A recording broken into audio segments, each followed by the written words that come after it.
And this year we are honored to have Professor Ahmed Shaikh, who is the Managing Director of Regent Business School. Professor Shaikh plays a leading role in the leadership, growth and development of the honoris university network across Southern Africa. His work in the areas of in-demand skills, digital capabilities, and soft skills is making an important and lasting contribution to the growth not only of the honoris network, but to the development of Africa's growing youth demographic and workforce. He also acts as the head of selections of the honoris students nominated to participate in the Lindau Nobel Laureate meetings in Germany, an elite academic establishment which is collaborating with the honoris to increase participation and promote research in natural sciences and economics across the continent. Professor holds an MBA degree as well as a doctorate in philosophy in leadership and business administration. And I think it is ideal to have somebody of his capability as well as his CV to address us today, especially on all the changing dynamics in the global environment, as well as how it affects us here in South Africa and also US shareholders in the broader globalized economy. Ladies and gentlemen, please a big Roshgold round of applause for our guest speaker, Professor Ahmed Shaikh.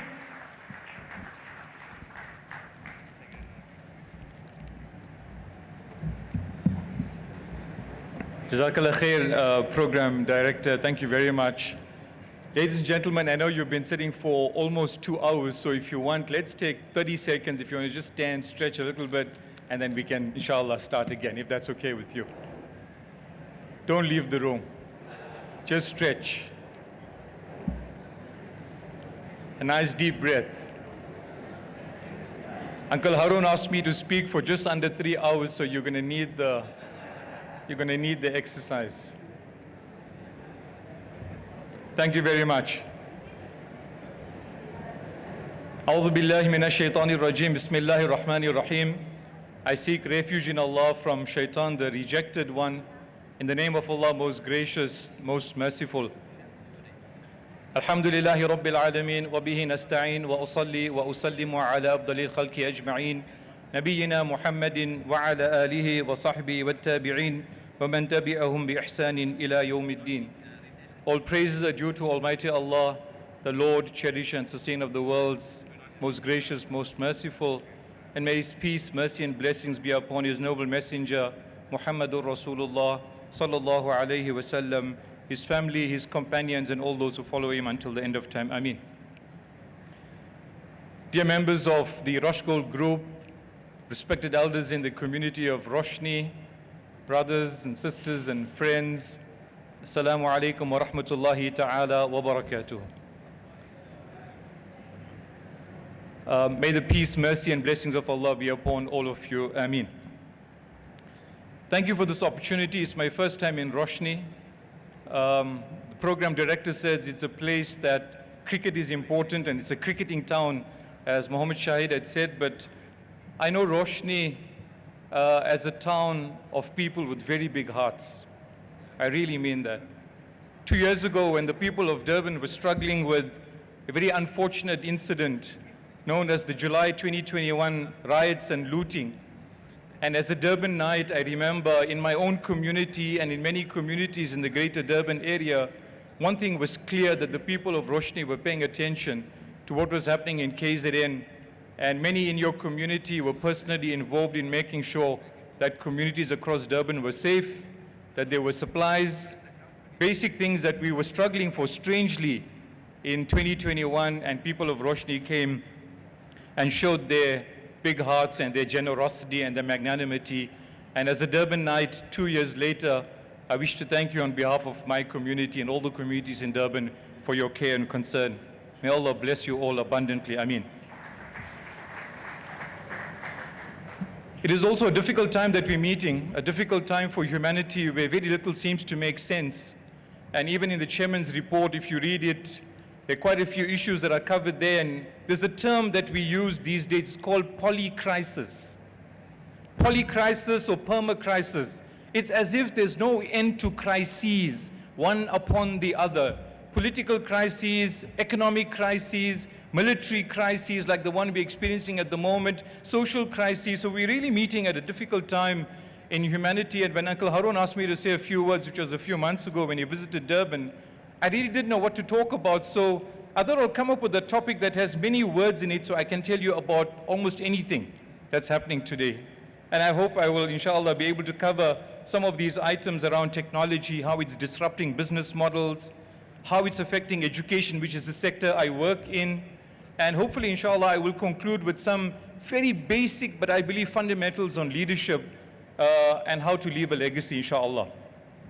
So let me get started. I'm going to start with a story. It's a story, as you can see, of a pair of conjoined twins. This is quite a rare form of conjoined twins where they joined at the head, where they joined at the cranium, and they share, these particular twins were born in New York in 2016, and they share about 5 to 7 centimeters of brain tissue. So particularly complicated form of conjoined twins. And the parents, when the babies were around 12 or 13 months old, that's when this picture was taken, they decided to undertake the surgery to separate the twins. And this kind of surgery, as I see there are medical professionals in the audience, this is craniopagus surgery, very complicated surgery where you have to cut the cranium apart, but in this case you have to separate the brains because the baby shared 5 to 7 centimeters of brain tissue. According to the stats, roughly 80% of conjoined twins of this type don't live beyond the first year. In fact, 1/3 lose their lives before they reach 30 days of age. But there's something unique about this story. The surgeon who was involved in the surgery to separate the twins, he contacted a company on the west coast of America. These babies are in New York. And he contacted a 3D printing company. And he said to them, can you model the brains and the skull and the cranium of these two babies? And he wanted to use it in his practice run of surgery. And so there was a company in the west coast of America, and this is a screen grab from one of the media that carried the surgery parts of it live. And you'll see the model at the bottom of the picture. I hope that's clear to everybody, where the 3D printing company had formed and made sort of a real model based on their scans that was provided by the surgeons. And that's what the boys looked like, exactly their features. But the surgeon went further. He wanted to know how to separate the brain tissue successfully, God willing. And so he asked the 3D printing company, I don't know if you know what 3D printing is, huh? We'll talk about that. So many of you may be exposed to 3D printing. He said, I want one more set of models using the right materials, and there's a bit of engineering here, produce for me a 3D model of the blood vessels and the brain tissue so we can get a sense of what that looks like. And so then the company produced this set of models so that the surgeons could see if they need to cut through brain tissue which is merged or fused, they know how deep to make those cuts so that ideally both babies should survive. Most times, one baby has to be lost for the other to survive. And finally, they went into surgery. It started on a Thursday morning, finished on a Friday night, 27 hours later, and this is the babies who could see themselves for the first time after 13 months of living. Now, what's the relevance of this story? For me, you know, we've heard for many years now, especially since 2016, the 4th industrial revolution. Some argue we are now at the 5th industrial revolution. What does it really mean? And I thought a story that unpacks how technology can be used, which merges various worlds together. So there's a basic definition. Merging the physical world, the theater environment, the digital world, because the company who produced the 3D images were live in real time online with the surgeons in theater throughout the 27 years. So if the surgeons found something new, they would send an image online and get back a model and print it in theater and continue with the surgery. It's never been done in human history before that this is the way the biological world is interacting with technology and of course the babies themselves. So maybe this is one brief description of how technology is changing virtually every facet of human life, in this case, healthcare very directly affected. I'll give you a second concept in technology that you probably are aware with, but maybe I'll give you a name to remember. I know there's quite a few pictures here that most of you won't recognize, given the age of this audience, but some of you may. Telephone, radio. Can you shout out if it's something else you recognize? calculator, typewriter, a Walkman. How many of you recognize a Walkman? The people who grew up in the 1980s will probably recognize that.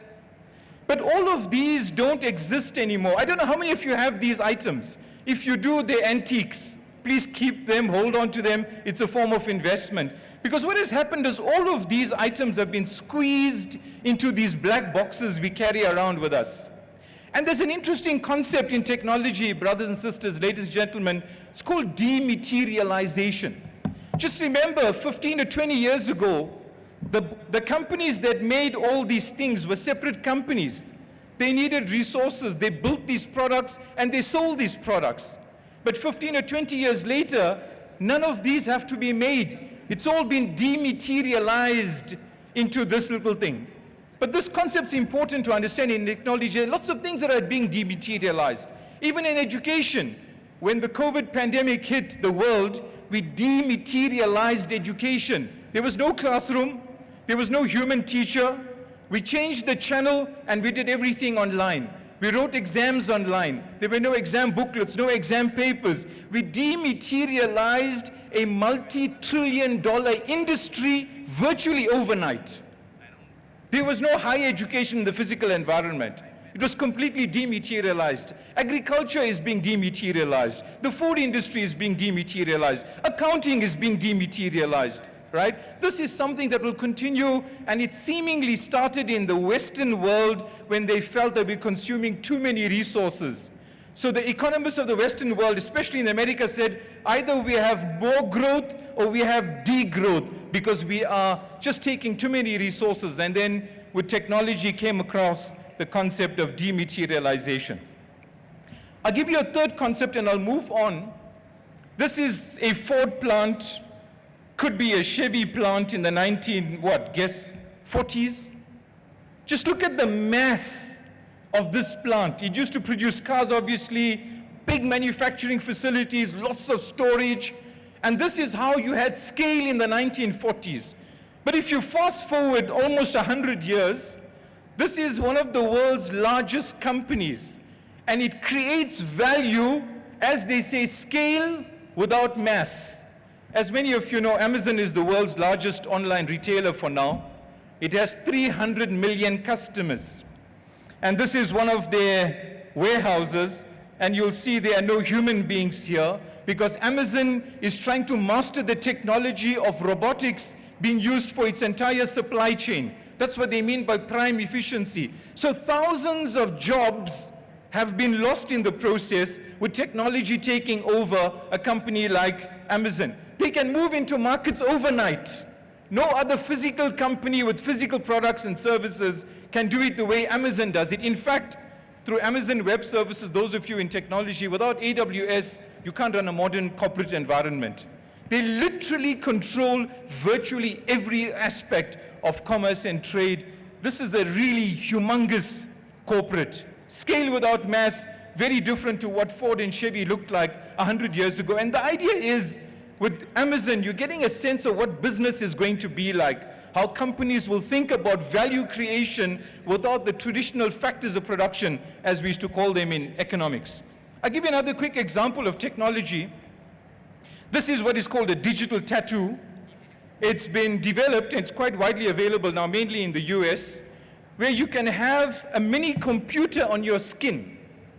And what the digital tattoo will do, it's got a whole lot of microcontrollers and very interesting electronics there that is able to monitor blood pressure, the amount of glucose in your sweat, your heartbeat, your rate, your rhythm, etc. It's able to send that wirelessly to a physician. And what digital tattoos are trying to do is trying to get people to not visit a doctor only when they're sick, but to visit a doctor when you're well. You want to avoid getting sick, right? And so digital tattoos have become quite common in the US. The cheapest one is about $5 or $6. So you can buy a digital tattoo for $100, but it's fundamentally transforming one big element of healthcare where physicians don't know how there's going to be demand, really. Maybe in the flu season, general practitioners know they're going to be busy. But how else do you know what demand and supply must be like in healthcare? But little technologies like digital tattoos are changing that very quickly. I'll give you another quick example in healthcare. This is a little gadget designed on quite a nifty computer, microcomputer. It's called a nano nose. And this particular little device is able to detect lung cancer just by the patient exhaling their breath into that little gadget. It used to be called a nano nose because it started off looking like a human nose, and then it's become looking like an iPod now. But basically, if you suspect a patient may have lung cancer, you get them to breathe out into this device, and because of the interesting technology in it, it's able to almost immediately detect lung cancer. It's fundamentally transforming the burden of disease and how that gets managed across communities and societies across the world. I'll give you a last example, and I sort of referred to it a little earlier. Some people are asking, remember dematerialization? You remember that word, right? Dematerialization. People are asking, will the doctor's waiting room be dematerialized? Imagine going to the doctor's room and there's nobody waiting in a queue.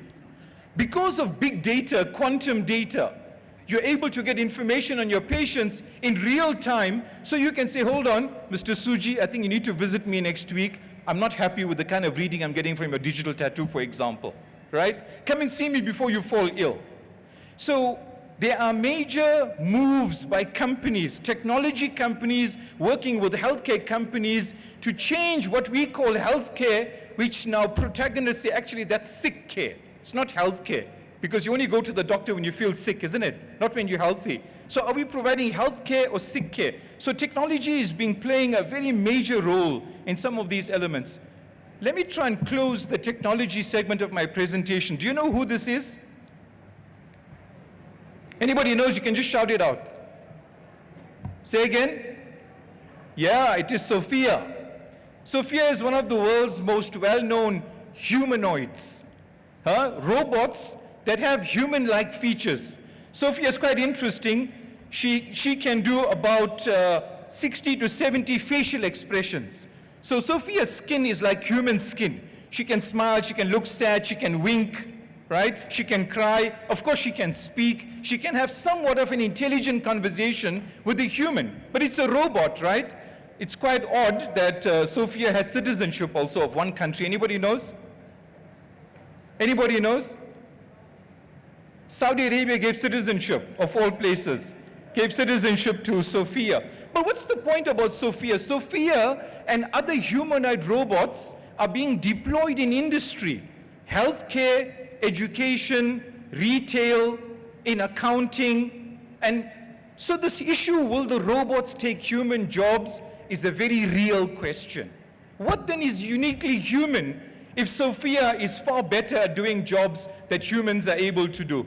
So ladies and gentlemen, I think there are quite a few opportunities in technology. There's quite a bit of disruption with technology. Jobs are being created and jobs are being destroyed. And we have to ask ourselves, what kind of skills development is then required? So should we be worried?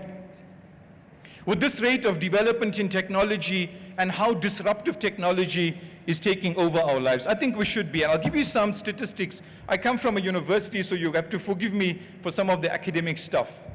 This is a graph of employment and productivity in the US for roughly 50 or 60 years. It's the first time in human history, if you follow the blue line, that productivity is increasing, but employment is falling. Normally we think productivity and employment goes together. This is the first time that you can be more productive by doing less work, or you can have more value creation with fewer staff. And that's quite a significant issue about disruptive technology that is fundamentally changing the nature of work and employment in itself. And so economists call this the great decoupling. Productivity from jobs and wealth from work. You can make more money without working harder. And you can have more output without having more people at work. So one of the downsides, ladies and gentlemen, of technology and disruptive technology, it's racing ahead. Lots of people are being left behind, especially those in the global south. And so how should we respond? I'll tell you another quick story. I met a young Chinese man in Hong Kong when I was there for a conference in 2017, an International Finance Corporation conference. And this youngster must have been around 19 or 20 years old. Just follow carefully. He was about 19 or 20. He formed a company called Homework Together when he was around 13 years old. And he said, I found Chinese parents send their children to school for very long hours. But they at work, oftentimes in the cities, they have to return to rural areas, and they don't get time to do homework with their children. But they want them to finish their education. So he wanted to solve this problem of parents not being present at the homework time for children. I don't know if parents here spend time. I know I spend a lot more time with my kids when they were in school than my parents spent with me. So there's something about over. So I was telling you the story about Homework Together. This young Chinese guy, he wanted to solve this problem of parents not getting together, so he designed an app.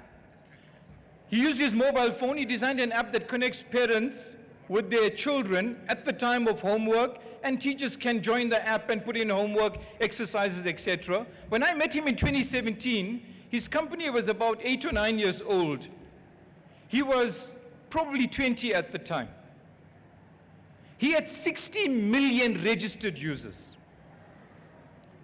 They were paying about $10 to $15 per user at the time.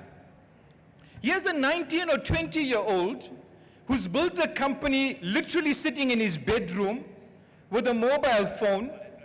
No factors, you know what factors of production? I know in economics you teach. What do you need to make money? Land, labor, capital, resources. He had none of those things. He had a mobile phone.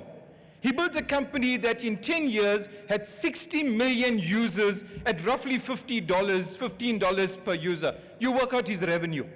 For a 19-year-old, 20-year-old. And so what technology is doing is making people rethink how you create value. And this, I heard some of the members of Roshgold refer to the age range and the segment of shareholders and the need to reach out to younger people, and we need to see younger segments being brought into the Roshgold group and its investment, etc. I think we need to think about how to come across for that younger segment. What is, and I see that you are paying attention to your digital strategy and you are thinking about developing apps, etc. The reality is there are a lot of people. I'll tell you one other thing whilst we wait for the slides to come back. I was saying to Professor Anwar Hussain, I saw in the audience a little earlier and was speaking to Zaid Feki, we are clearly moving towards a brand new education system. The kind of educational journey you went through, your children may be going through, the next generation will not be going through. If you finish school at grade 12, you're probably not going to go into university for a degree anymore, Mr. Chauhan. We are moving towards a degree-free future. Young people don't believe they have to do degrees to get skills or to create value or to be entrepreneurs or to build anything. Great, we're back with the slide. So we are moving towards a degree-free future. And what does that mean for then value creation? How do you build entrepreneurial ventures when the education world is so disrupted? So I thought that this story about Homework Together is just a nice way to capture how talent and not capital is going to be the factor of production. People need good skills before they find money. And if they've got good skills, some degree of digital literacy, it seems they can create great businesses, right? So just keep that in mind. Talent and not capital is the critical factor of production. The next story I'd like to tell you is about this place. You know where this is? Somebody shout it out. Petra, yeah, Petra in Jordan. Apparently the Nabateans built this a few thousand years ago. This particular building is called Al-Khazna. In Arabic it means the treasury. I like to use it as a metaphor for a university, because this is how universities feel these days. They are carved into the rock. They can't change. And I come from the higher education system. I can tell you that universities globally are stuck and frozen in time. And they are ripe for disruption. And this is the challenge with talent management. I don't know if any of you know this problem. Again, I was speaking to Zahid before we started. And graduate unemployment in South Africa is the new face of unemployment, unfortunately. 33% of young people unemployed are people with some formal higher education. Something's fundamentally wrong if people with degrees, undergrad and postgrad, can't find decent jobs. And so there's this big crisis in education. Graduation does not equal you'll find a job and you will get employment and you will remain employable, because of the rate at which the skills revolution is taking place. I'll give you a little picture, and I'm going to go through this very quickly. There are 4 institutions mentioned here. They're not universities. Some of you may be familiar with Coursera, Udacity, edX, Khan Academy, Udemy, and there are dime a dozen of these institutions. What they offer is education, but they're not universities. They offer literally countless short courses, online courses, MOOCs as they call them, massive open online courses. And if you just take a look at the bigger circle, look at the companies that are getting involved in investing in education in the tune of billions of dollars, if not hundreds of billions, from non-profit institutions, universities, private companies, venture capital, private equity. Everybody seems to think education is the place where you need to make an investment. And I'm not doing any pitch to Roshgold shareholders today. But I'm just commenting on how disrupted the world has become from an education and skills point of view. I'll give you one example to give this a quantum. Coursera, which is one of the bubbles on the left-hand side, has 9 million students in Africa. Now, the biggest university in Africa, it's either in Egypt or Nigeria. It's not South Africa, although we have one of the biggest education systems in Africa. The biggest enrollment at a university in Africa is not more than 100,000. Coursera, an online institution, dematerialized if you like, has 9 million African students studying on their programs. So there's this fundamental revolution happening in education, and the young people in our communities are impacted whether they realize it or not. We call it the war for talent. And every young person and working adult is at the front line of the war, except they've not recognized that it's a war. The world is at a war for talented people. Like in the old days, where people fought over land. Unfortunately, there's one battle going on today as we speak for land. It's an old battle, a colonial battle. But centuries ago, when land was scarce, people went to war for it. Today, talent is scarce. And countries and corporates are going to war for talented people. It doesn't matter where they come from. I'll give you another example of disruption in education. This is a university in the US. It's called Holberton. It's not a physical university. It's an online university. And it's done 3 or 4 very radical things. If you just follow me. Holberton says, number 1, there's no admission requirements for you to do a software engineering degree. You know, in South Africa, you need to pass grade 12, get a bachelor's pass, you got to get A symbols in maths and physics, etc. For software engineering, one of the most complex undergrad degrees, Holberton says there's no admission requirements. You come for a boot camp over a weekend, we'll give you a whole lot of problems to solve. If you solve the problems, you are on the program.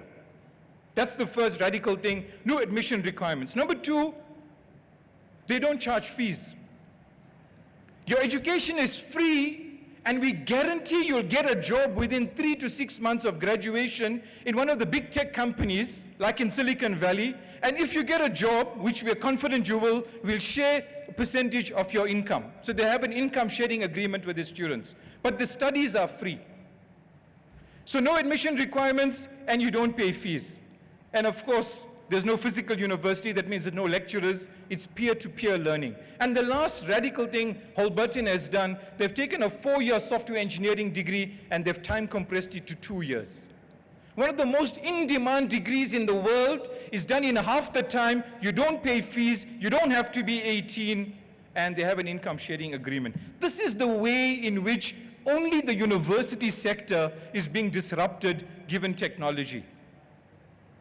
My last slide on education, there's quite a bit of stats, and maybe you'll be able to glance at something that sticks out there. But basically, corporates around the world, through the World Economic Forum mainly, have realized in 2030, up to 1 billion people will need to be reskilled, upskilled, right-skilled, newly skilled. 1 billion, look at the size of this market, if you like. The addressable market of reskilling is 1 billion people out of 7 billion on the planet by the year 2030. We're in 2023, almost the end. This is 6 years from now. 1 billion people will need to be retrained. And there's quite a few interesting things there. In 1984, it just so happens the year Roshgold started. If you look at the blue bubble at the bottom left, At that time, business expertise could last up to 30 years. Today it lasts 5 years. So the kind of experience curve you have almost doesn't matter today, given how short the life shelf is of skills and competencies people have developed. But having said all of that, brothers and sisters and ladies and gentlemen, with all of the disruptive technology, all of the digital tattoos, the nano noses, all of the major online universities, something's wrong with humanity. This is a picture that I'm sure you have recognized. It's a ship of migrants falling into the Mediterranean. In 2023 alone, roughly 6,000 people died in the Mediterranean, trying to get to Europe from Africa mainly, looking for a better life, looking to escape war and conflict and poverty and disease. Thousands are falling into their watery graves just to try and live a better life. So how can humanity be better if technology is racing at this pace? If there are trillions of dollars being exchanged on international financial markets on a daily basis, how come humanity is so bad off? How come life is not getting better for people? So some things have to be rethought. We can't take it for granted that the world is a better place. And as I get toward the second half and maybe the tail end of my message to you today, there's a picture here of a burning house. And it's a game we play in strategy when we teach strategy at a master's level. We say to people, imagine your house is burning. Allah forbid, God forbid it ever happens to you. If the house is on fire and your family is safe, we ask strategy questions. What will you go into the house for? If your house is on fire, God forbid, and your family and loved ones are safe, what would you go into the house for? Just think about that for a few seconds. Many strategy games around the world come up with very interesting answers. Most of the time people would say this, maybe some of you are thinking it, I'll go in for my passport, my ID, for valuable family photographs. I may go in for enough money to get me by. But the one thing is clear, if you ever have to enter the hypothetical burning house, it'll be for purpose, for value, for meaningful things. You don't go into a burning house for unnecessary material possessions. When the house is burning, your mind really concentrates on what has meaning and value and purpose in my life. And this is what we are not asking ourselves as human beings, as communities, as professionals, as shareholders, as believers of various faiths. What has meaning and value and purpose in an environment and a world where things matter? Some of you can check with your younger family members or your children. You have a mobile phone. How many apps do you have? The average in the US, the average teenager has 150 apps on their mobile phone. And you know how much they use on average? 5. So it seems something's wrong. There's a default. We'd love to be surrounded by things, but things don't matter. Value and purpose oftentimes are intangible. So, brothers and sisters, as I try to conclude my message, I got a few personal leadership lessons that I'd leave with you in this very broad talk that I tried to craft for today's AGM. In the 18th surah of the Quran, Surah Kahf, the people of the cave, is mentioned. There are multiple stories, 4 stories. One of them is about the journey of Musa alayhi salam, Moses, peace be upon him, and a very unique servant or believer in Allah. Some of you, I'm sure many of you know, it's a sunnah to read this particular surah on a Friday. So Musa alayhi salam, Moses is directed to go and meet the servant. That scholars say his name was Khidr. And so when Musa alayhi salam met this particular personality at a particular location where the 2 seas meet, Musa alayhi salam's request to Khidr is interesting, and I want to capture that to frame one leadership lesson, especially since I heard the Roshgold members talk about bringing younger people and mentoring them for entrepreneurship. What kind of mentorship do young people need in our communities? And Musa alayhi salam's question is quite instructive. So Musa said, هل أتبعك على أن تعلمني مما علمت رشدا. He asked Khidr, can I follow you so that you can teach me from the kind of right guidance you have been given. But the operative word is هَلْ أَتَّبِعُكَ. For the students of Arabic in the audience, can I follow you? اتَّبِعَ يَتَّبِعُ means to follow. He didn't say to Khidr, can you teach me? He said to Khidr, can I follow you? And what did Khidr do? He warned him, you need to be patient with me, don't ask unnecessary questions. And they went on a journey with multiple experiences that Musa alayhi salam didn't fully understand. But the operative word is hal attabi'uka. So if you want to mentor young people, the experiential element is what really matters, not the theory you may teach them, not the advice you may give verbally, orally. As important as that may be, I would urge you to find ways to mentor young entrepreneurs in a practical way. Put them through experiences. Let them make some errors. You know, the Silicon Valley, I don't like to quote them often, but on this one they write, fail early, fail cheaply, fail forward. Fail early, fail cheaply, fail forward. Let the young people follow you. Let them shadow you. Let them be mentored by you. Let them know that you're taking them on a journey. And that is the meaningful way in which we can do the mentorship of young people. The second thing I want to share with you is also from the Quran. This is the 31st surah of the Quran, Surah Luqman. One of the most instructive surahs on parent-child relationships. If you haven't read Surah Luqman in a long time, I urge you this weekend, inshallah, whatever's left of it, read the English translation of Surah Luqman. This is a man, Luqman al-Hakim. Most scholars say he wasn't a prophet, a wise man. He's sitting and talking to his son in the manner of conversation.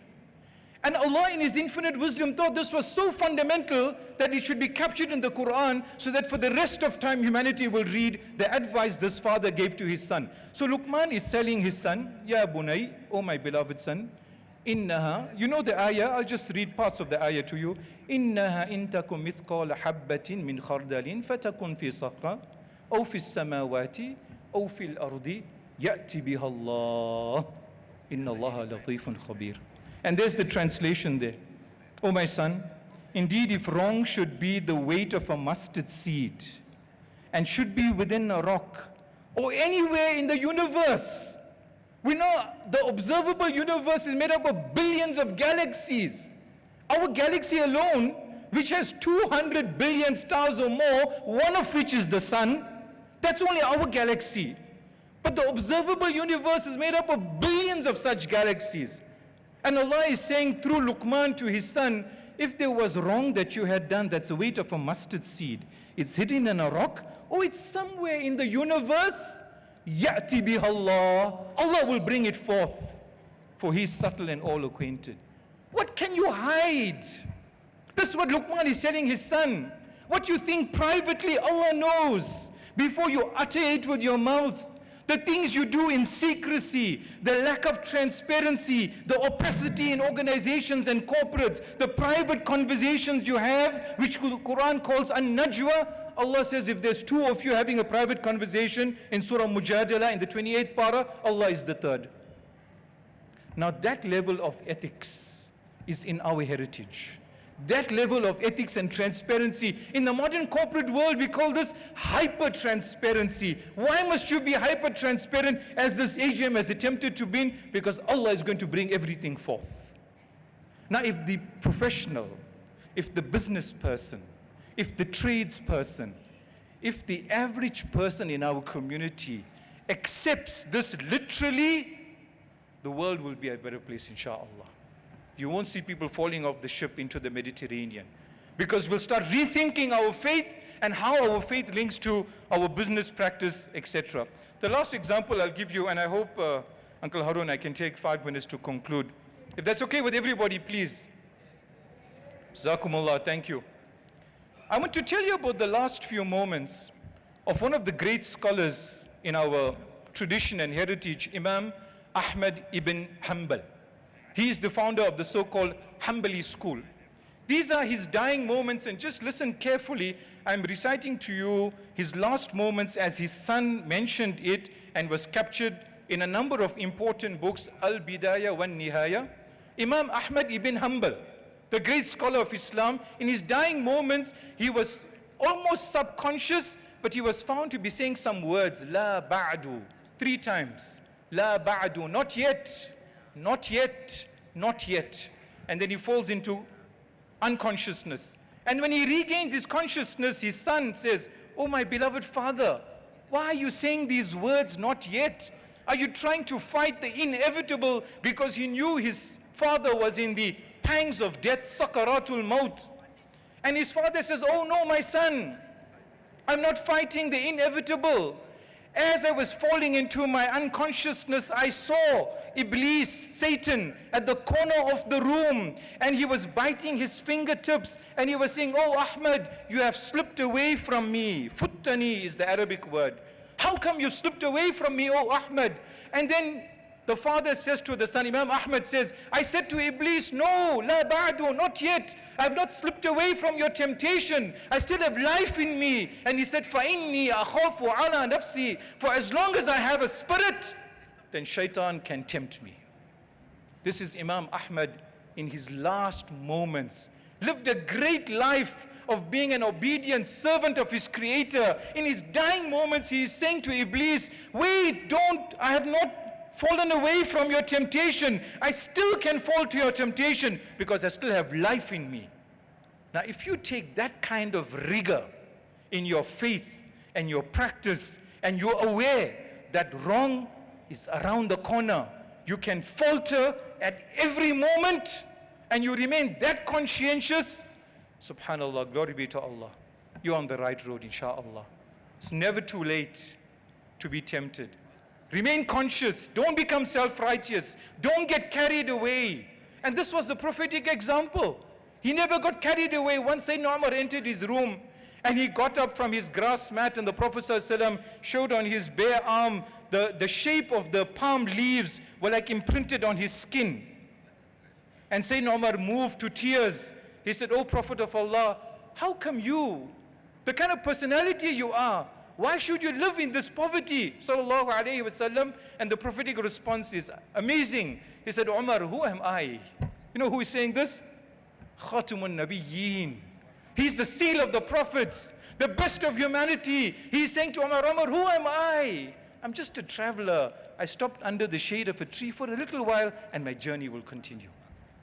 Remain conscientious of your duty. Keep the ethics at the top of your mind. Let there be no gap between faith and practice. And this example, I think, is a beautiful example. So Rosh at 40. Mubarak to you. Congratulations. I think you need a round of applause. It's no mean feat to last 39 years, let alone successfully last 39 years. And from all that I've heard, and I'm not patronizing, trust is the one word I've heard repeatedly from people. As I mentioned to them, I will be joining the Roshgold for their 39th AGM. May you be blessed, inshallah, at 40. It's quite interesting that revelation started at 40 as I go through the last segment of my conversation. The wahi to the Prophet started at the age of 40. I know the program director warned not to have a crisis at the age of 40, but inshallah, there'll be no crisis. Inshallah, there'll be no crisis. Say inshallah. There'll be no, God willing, there'll be no crisis, because this is the peak of maturity for a person as for an organization according to the Quran. I'll give you an ayah from Surah Ahqaf. Beautiful verse, and look it up please. Allah says, وَوَصَّيْنَا الْإِنسَانَ بِوَالِدَيْهِ إِحْسَانًا. And we have joined upon man to be excellent towards his parents. حَمَلَتْهُ أُمُّهُ كُرْهًا وَوَضَعَتْهُ كُرْهًا. His mother carried him in difficulty upon difficulty until he reached the weaning, 30 شهرا حتى إذا بلغ أشده وبلغ 40 سنة. Until he reached the peak of maturity, the Quran calls ashaddu 40 sana, 40. I don't know how many of you know that the age of 40 is in the Quran as the peak of maturity. Life begins at 40 has a tremendous merit in the Quran. This is the time for you to really excel in your organizational endeavors at 40. But you have to think through this process. You have to plan for this process. And you have to be grateful for the history that you have. I was going to go through a futures cone theory, but maybe you're tired and I'll skip it. Perhaps at your 40th meeting. Some are encouraging me, but there's no shura with the rest. But so let me take a few seconds. In futures thinking, if you take where time is and look above, that's where we are. And let's cast Roshgold forward, 5 years, 10 years, 40. Some of you have said 40. There are multiple scenarios that are possible. In the middle ellipse is called probable. Can you see that? In the blue capsule. And then there's a red capsule called preferable. And then there's some yellow ones there, they're called wild cards. COVID-19 was a wild card. The Ukraine war was a wild card. The war on Gaza is the wildest card of wild cards. But there are all these scenarios present. And you need to figure out, where do you want to land, on the probable or on the preferable? And how do you work yourself through? So basically you've got to work through multiple strategies for Rosh going forward on all the different kinds of scenarios. And this is an exercise in strategy. But one thing I would recommend as I close now, set, this is an American term, so forgive me for using it. You know what's a BHAG? A big, hairy, audacious goal. A BHAG. I would recommend to Roshgold, set some BHAGs for yourself. It's not just the business as usual agenda. What's the transformative element of your agenda? What's the single big thing or the big two things that would really leave an indelible mark on the communities you serve and on the people around? I attended a meeting in Germany, which I told Uncle Harun about a few months ago.